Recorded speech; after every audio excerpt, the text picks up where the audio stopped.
Sip it, boy. What's up, DMV? It's your girl, KHADIJAH CORRIE, the PG princess.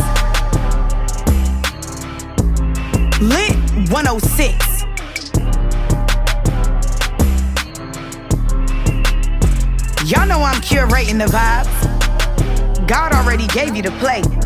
Now it's on you to run it. You're now parlaying with the princess at LIT106. It's all good vibes. So I need y'all to tap in. It's time to parlay with the princess.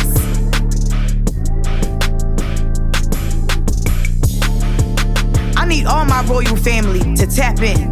What's up, DMV? It's always lit at 106. 106. It's the princess of Lit 106.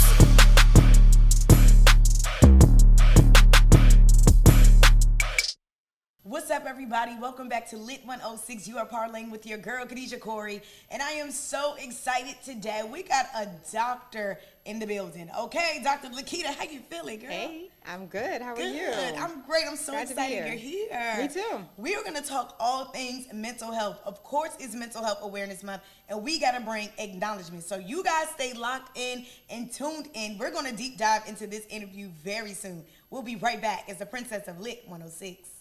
We are back. It is my royal spotlight, and I have Dr. Keita in the studio today. So I am super excited to talk all things mental health, okay? Yeah. So let's deep dive into trauma and healing. So as a trauma specialist and diplomat in rape trauma, how do you help individuals recognize the signs of trauma, and what are some of the key steps in the healing process? What does that look like?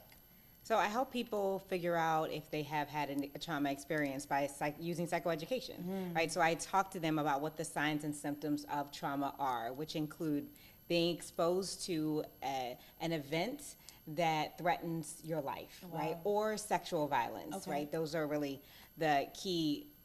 That's the key definition of trauma, but then there are different ways that you can get exposed. So one way to get exposed is direct exposure. You actually experience it. But another way to get exposed is to learn about it from somebody that you love. Wow. Right? This is how we have trauma passed on, intergenerational trauma, right? So nobody alive, for example, nobody alive has experienced the Tuskegee syphilis experiment. Wow.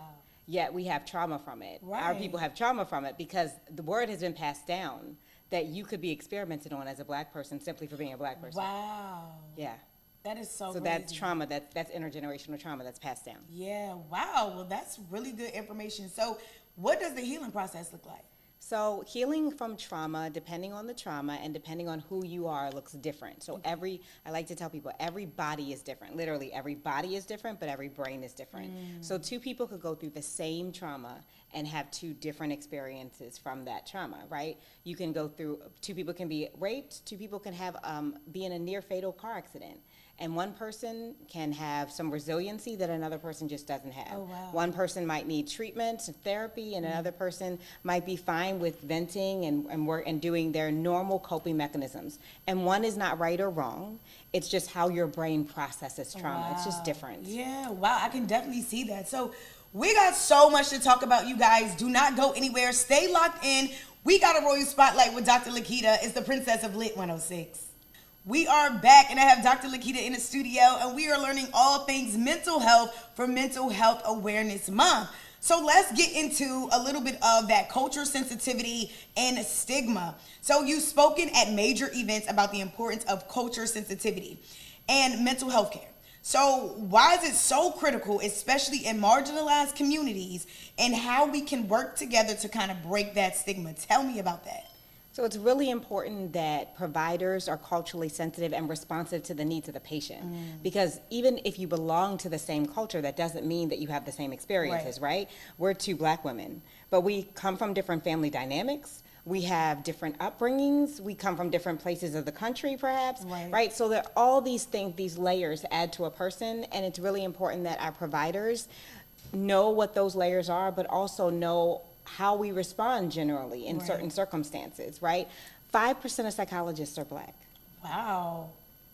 5%. So that means that we need more than just Black providers to be culturally responsive, because there are more Black people than there are Black providers, right? We have to be able to, and that doesn't mean that you shouldn't look for a Black provider, you should.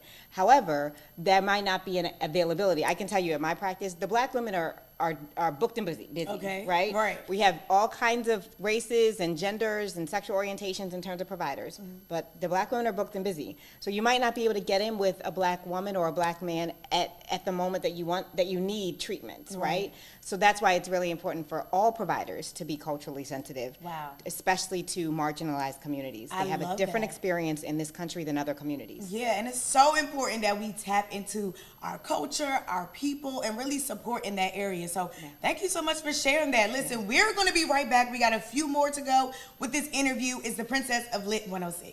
We are back, and I still have Dr. Keita, my soror, in the building, okay? And we are talking all things mental health. So let's get into some practical mental health tips, okay? And I know you got some gems, and we want to hear about it. So during Mental Health Awareness Month, what are a few practical everyday strategies you recommend for improving mental health, well-being, and prioritizing self-care?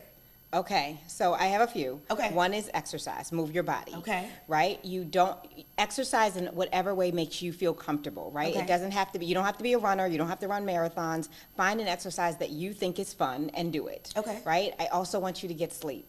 So people who have problems with sleep onset or sleep maintenance, so falling asleep or staying asleep, have higher rates of depression and anxiety. So you've got to get, adults need 7 to 9 hours of sleep a night.